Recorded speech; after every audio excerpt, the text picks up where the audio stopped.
Good morning, students. This is Anthony Townsend broadcasting to you from an undisclosed location. Like many academics at this point, I am in hiding and therefore unable to meet with you personally. But despite all the forces at work in our nation at the moment, fear not. We are going to continue with the important work that is cognitive psychology. But jokes aside, everyone, my hope is, of course, that you'll benefit from the video lecture and us continuing our understanding of human consciousness, with the most recent stop being at the idea of language, which essentially I've termed as the pebbles in the stream of consciousness. I'm starting off today with a quote from Noam Chomsky, one of the most important psycholinguists of our age, who makes the argument, as stated here, that we can only appreciate a thought if it is represented. Otherwise, an idea is nothing, and it is through language that we create meaning. Now, to give credence to that point of view, I'd like to start out today with an understanding about how language gets mediated. Although, of course, this would ideally serve as a discussion, I hope that you'll think along with me as I proceed through this example. When we consider language, it becomes a little bit of a conundrum, by virtue of the fact that language by no means has stayed static. While the average human being has a vocabulary of around 25,000 words, and our language often contains ideas as much as 50,000 words at a time, we often find that these meanings, the denotations that we utilize, morph and change. If you think for simple ideas like cool, although a little bit of an archaic example, and I don't mean to show my age by virtue of that fact, when one considers the nature of the term cool, it has changed quite a lot. If you think back to early 2000, cool was a representation of all that would be new, exciting, and interesting, for something to be cool. Of course, prior to that, during and even subsequent to it, we understand cool as a representation of temperature. Cool at this point is a word that actually seems archaic, and therefore its meaning has changed from something trendy to something a little bit out of date or anachronismic. As a result of that fact, language never remains static. A more recent example in this regard includes the term ratchet. Consider for a moment you'd never heard this term, and you walked into a conversation with people who were using it. For people who are around 40 to 50 years old, we'd see a generational effect occur, where ratchet is considered a tool for mechanical repair. I'm sure for all of you, you're smiling glibly right now because you understand ratchet to mean something vastly different. Lewd or promiscuous woman, someone who lacks class or respect for themselves. The difficulty we incur in making sense of language is that it is a contextual currency. Language is almost entirely dependent on the situation in which it is used, and meaning fluctuates accordingly. This is extremely important because if we think back to one of the most important aspects of our social lives, it's how we understand each other. And famously in autism, we struggle to understand somebody else because we lack the capacity to appreciate social context when language is used. Facial expressions, hand gestures, tone of voice are all implicated in the meaning of a particular phrase, as is who is saying it to whom. While language is typically understood in a written format or purely by meaning, what we often overlook is the fact that it is more sort of amorphous than we give it credit for. It changes according to all of these things, and for that reason, while we're going to be exploring language in all of its various forms, I want you to keep in mind that all of this gets flexed by context, ultimately. Now, given that I've told you how language can be flexed, perhaps we should go back one step and just look at the rudimentary elements, or the basic building blocks of the stream of consciousness. If one looks at knowing about language, if we try to define it, we do actually have quite a nice definition offered by Goldstein, which is his argument that it is a system of communication that uses sounds or symbols that enable the expression of thoughts, emotions, and experiences. In order for something to qualify as a language, it simply has two requirements, as he denotes. One, it needs to be hierarchical. It needs to have different levels for processing, essentially. So it needs to have some units that are bigger and more meaningful, that are comprised of smaller units. We'll of course delve into this deeper in the course of the lecture, but a simple illustration of that fact that words combine into sentences. Sentences combine into larger phrases, and larger phrases can in fact combine to entire doctrines, massive ideas, or even ideologies. Small components linked to bigger ones. Letters to words. Now, the second thing that we need to be aware of is that it is governed by rules. There are specific rules for combining words and sounds, units of meaning and units of sensation. What we see and what we hear have to be negotiated according to very particular rules so that everybody is able to share them. It has to have some kind of idea behind it. The idea that I before E except after C starts to make more sense when we consider these things. That turn of what you see as a visual stimulus ultimately has an implication for how you can make something sound and therefore what meaning you can attribute to something. All of that goes back, as you'll note from that part of the slide, to the connectionist semantic model.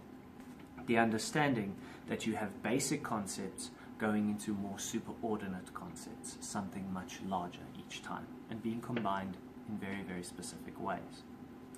Now, given that that's all we need for language, it tells us a lot more about what happens to us when those things start to break down. After all, if you consider Tom Anderson's argument around what psychosis is, he argues in some respects it's a loss of language. He suggests that word salad, as we often term it, that tendency of a psychotic individual to use words meaninglessly and incoherently a lot of the time is the most fundamental breakdown. The splitting of associations or loosening of semantic threads becomes a huge problem to us when we talk about psychosis. If we think back to Eugene Bleuler's term in 1911 when he coined the term schizophrenia, he meant schizophrene, which means split mind. The argument in it is that the stream of consciousness gets snapped up into little segments and becomes chaotic. It is the fundamental loss of one of the most essential things we consider makes us human, our ability to process information and convey it according to the rules and hierarchies that we've created as a shared society. In many respects, by losing our language and our capacity to do that, we almost exclude ourselves from the social realm that becomes so important to us. Psychosis becomes significant because it's a loss of language sometimes, and it is probably the greatest barrier we've ever faced in it. Now, if I'm considering speaking psychotic and how that's why that's a problem, because it violates those two fundamental rules we need for language, one of the things that becomes important is how we understand language in the first place. And of course, in the field of psycholinguistics, we essentially look at four different processes. Acquisition, how we learn language in the first place. Speech production, how we express it in written and verbal mediums, obviously. How we represent language, what it looks like in the brain. And of course, comprehension, how we understand language at the end of the day. And of course, in the course of the lecture, we're going to be addressing each and every one of these in their own right. The fundamental starting point, of course, is acquisition.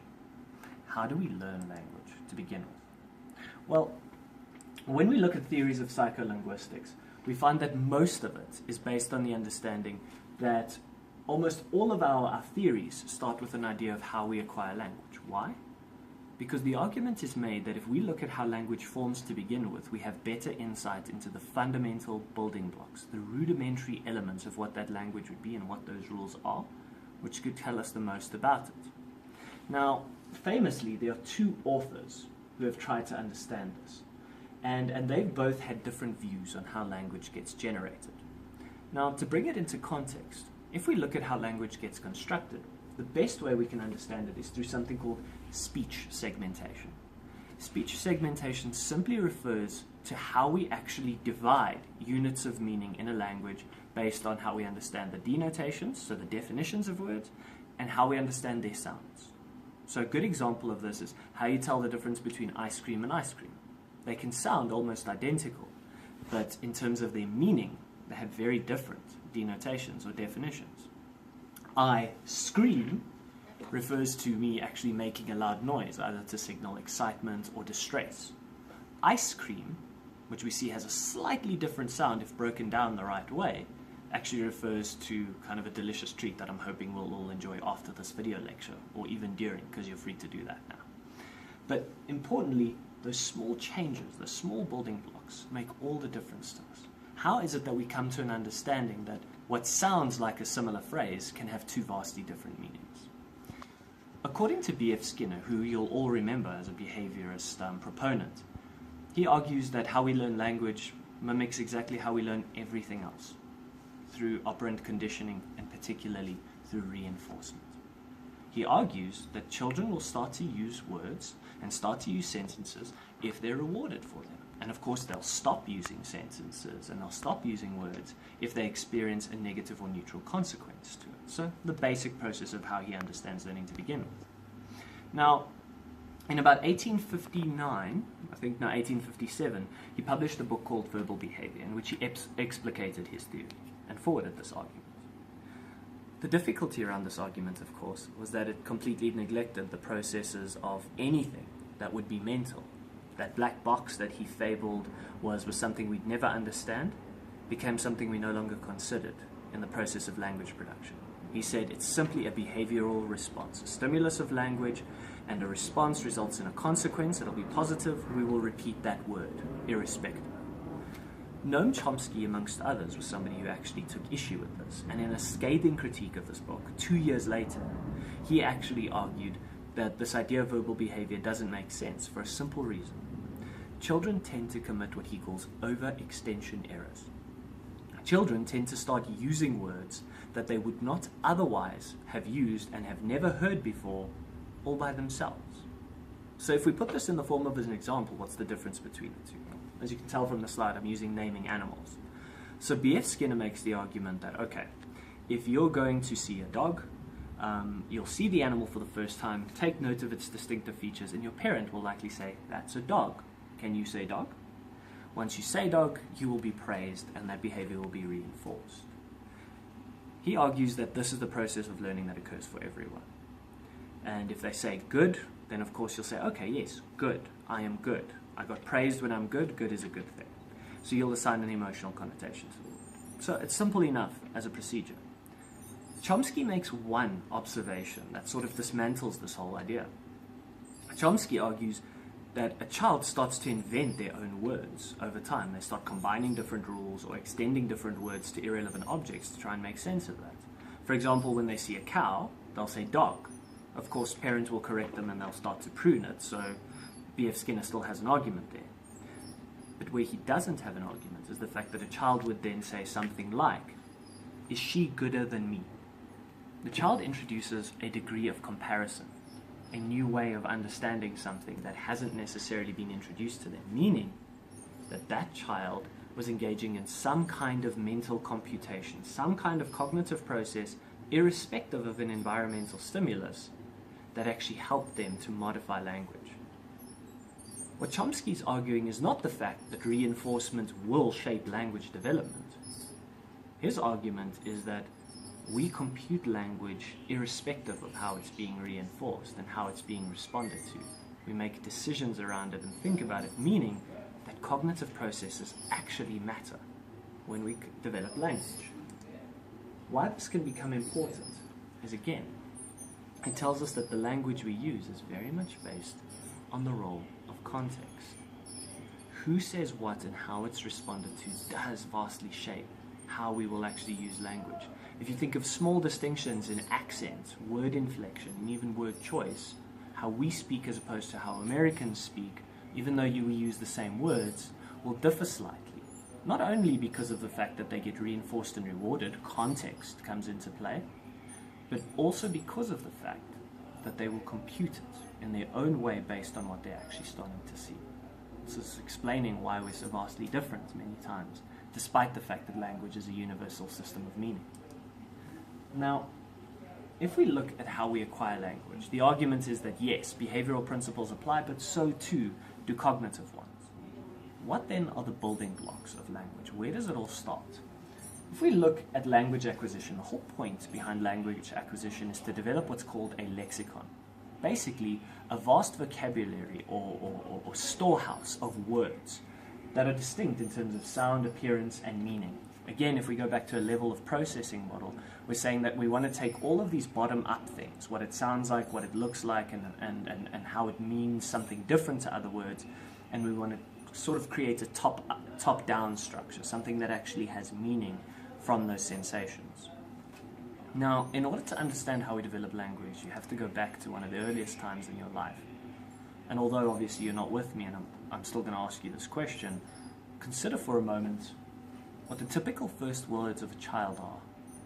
Most of us don't remember the first word we uttered. Well, we're hopeful, because that would mean we uttered it really, really late. So I'm glad if you can't remember. But most of the time, if you look at what a child's first word is, it's not going to be something that's intelligible. It's not going to be Samsung or father. More often than not, you'll notice it's sort of a speech segmentation. It's a da, ma, dada, mama. Very basic ideas behind what children first utter. And why this is important is those first utterances actually give us a clue into what the basic units of language actually are.